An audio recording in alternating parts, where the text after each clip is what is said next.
ASIC, ای حمزہ کے نیچے زیر شارٹ رکھیں گے، دال کی زبر کو کاف کے ساتھ ہم نے جوڑنا ہے اور کاف باریک ادا ہوگا، ٹھیک ہے، کاف، کاف کا مخرج بھی آپ ڈیٹیل سے پڑھ لیجئے، آئی بٹن دے دیا گیا ہے،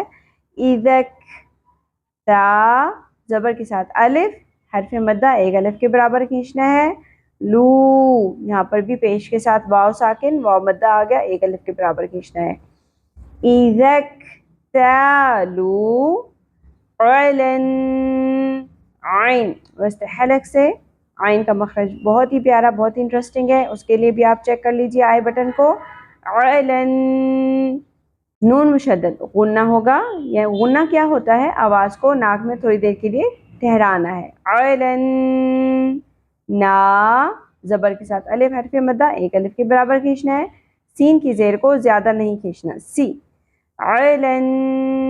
ناسی، یس، سین سی ٹی کا ایلیمنٹ ہوگا، تو،